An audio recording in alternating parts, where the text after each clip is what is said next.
Hey everybody, this is Attorney Kenneth Stevens from law firm Stevens PLLC, and today I want to talk to you all about a common mistake I see a lot of you making with regard to suspending your work due to non-payment.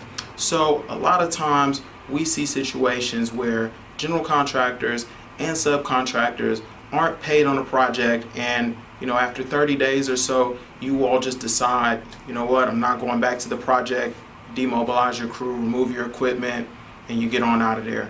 Your thought process is, well, they breached the contract by not paying us, so it's not a big deal if we leave the project.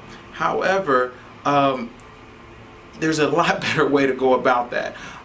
First of all, if you're dealing with an AIA contract, you gotta be really careful. A lot of times there's all kind of language in there with regard to claims and suspending performance and all that different stuff. It's a very specific procedure a lot of times that needs to be followed in order to suspend the work. Now, if it's not an AIA agreement, you still are dealing with the statutes. You're dealing with the Texas Property Code.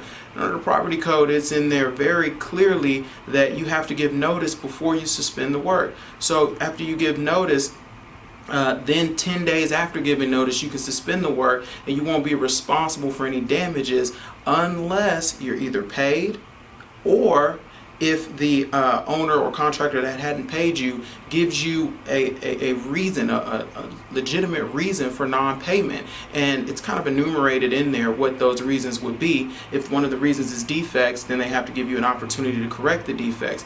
But if you give them notice and then before you suspend the work, they give you what's called like a bona fide dispute, or they show you that there is a reasonable dispute, a reason why they aren't paying you, then you aren't going to be excused from the damages as a result of your suspended performance. So I say all this to say that before you just decide to up and stop showing up for a project, you need to check the contract, you need to send out your notice that you're going to suspend the work, and then you need to look and see if you get a response before you take that action. Anyway, I hope this is helpful.